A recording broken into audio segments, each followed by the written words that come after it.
Now, the first week we avoid the yeast-containing foods to see if you're allergic to the yeast, and then you add it back. You get some brewer's yeast and take some. Take a tablet, take a little bit more, take a little bit more, eat a mushroom. If it doesn't bother you, then the diet becomes easier. And some of the things that this writer talked about may not need to be avoided. But a lot of these people are allergic to yeast, and this is the way to find it out.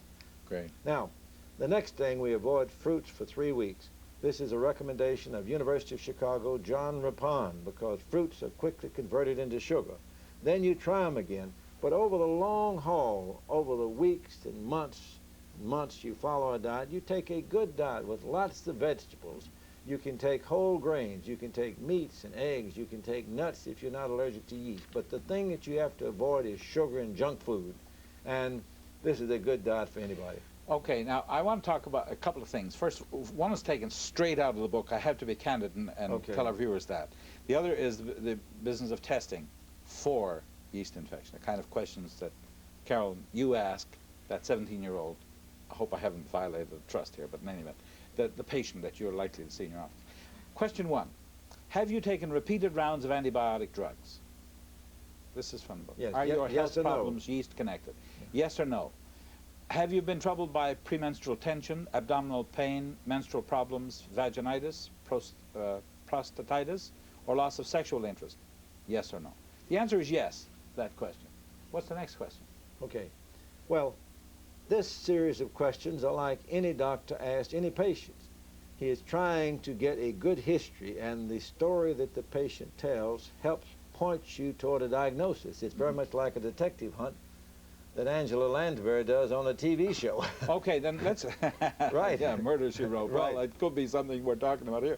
I'll just run through these quickly because we can do it. Does exposure to tobacco, perfume, and other chemical odors provoke moderate to severe symptoms? Yes or no?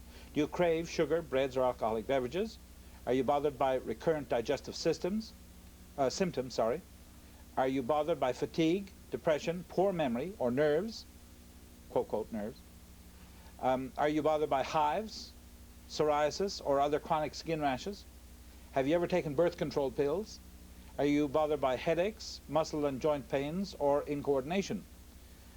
And finally, do you feel bad all over, yet the cause hasn't been found? Now, if you have 3 or 4 yes answers to those questions, you're saying here in your book, yeast possibly may play a role in causing your symptoms. If you have 5 or 6 yes answers, yeasts probably play a role in causing your symptoms. If you have 7 or more yes answers, your symptoms are almost certainly yeast connected. Yes, this is a very good diagnostic method we use in other things. We can even take appendicitis. We say, you have abdominal pain which moved down on the right lower quadrant. Next, do you have a low-grade fever? Next, do you have nausea, etc. So this is the systematic way we take a history. Okay, but Carolyn, do you agree with this?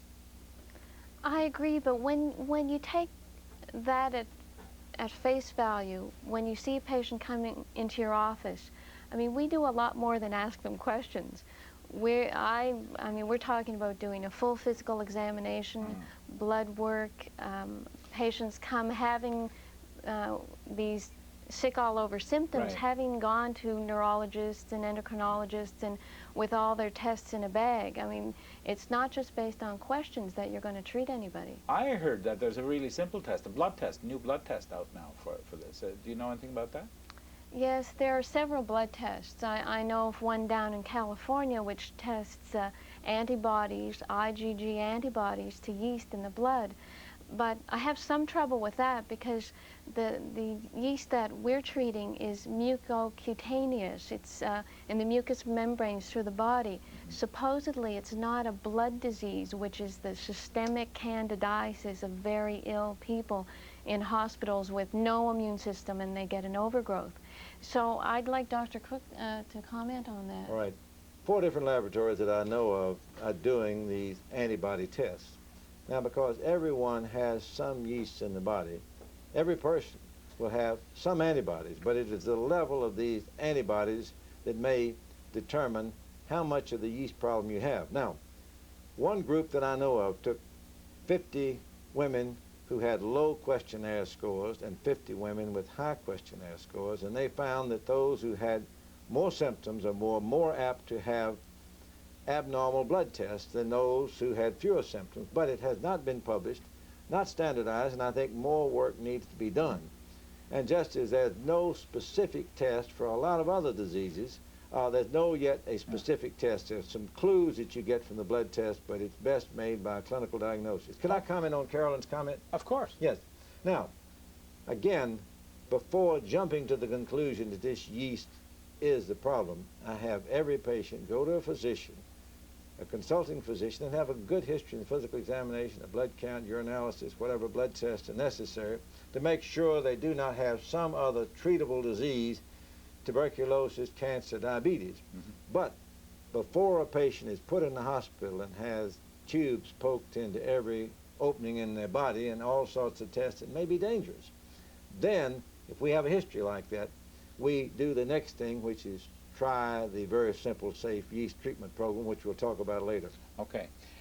Right now, I'd like to talk to our viewers about last week's program a little bit.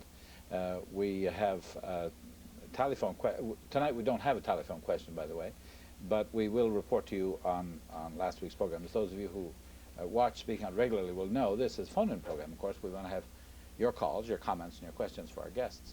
And as I mentioned, this week we don't have a tally question. Last week our subject was nuclear energy and Ontario's future energy needs, and we asked you to vote on the question, do you support Ontario's growing dependence on nuclear energy? People are obviously divided on the issue, very much so, because our numbers show that 2,026 of you said yes to the question, 2,221 of you said no to the question. Later on I'll give you a number you can use to speak directly to our guests tonight, because we do want you to call. And with your, we don't want to practice medicine here, Bill, Carolyn. I want to point that out. We don't want you to treat any of the people who call, diagnose their conditions on the phone. That's probably illegal in Tennessee. It most assuredly is illegal in Ontario and most of Canada. How would you prescribe for a person who comes in with a positive test in your office, Bill? Right. Well, I both prescribe and recommend.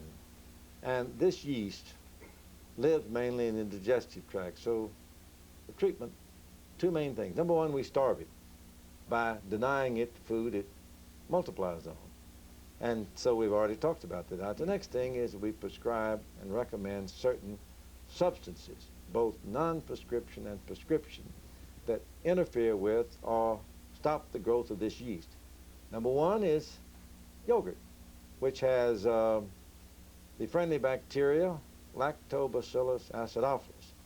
It's also found in powders and other preparations at health food stores and drug stores that have this same friendly bacteria. You can even use yogurt douches for women who have vaginitis that isn't getting better. Okay. Second thing is garlic. Garlic is an excellent antifungal substance. A researcher at Loma Linda University in California has studied this. It's even better than one of the prescription medicines.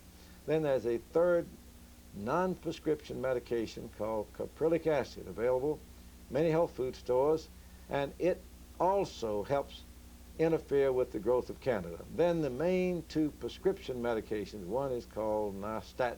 You know why it's called nystatin? Named after New York State. Oh.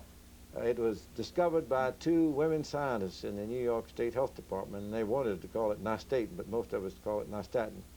It's been used as vaginal suppositories for 30 years, but you take it by mouth in powder and tablet form. There's another prescription medicine that Carolyn can talk about. Nizoral. Do you use Nizoral? I'm using a bit of Nizoral in my complicated cases Yes. or hard-to-treat cases. Okay. Now, the first medication, Carolyn, it's my understanding that it deals with the yeast infections topically. Well, nystatin can be used as vaginal suppositories or cream, but also in powder or pills orally. Yes. And topically in the sense that it just stays in the gastrointestinal tract. That's it's what I not mean. absorbed in the body. Yes. Mm-hmm. So that's the drug of record, is it, for that?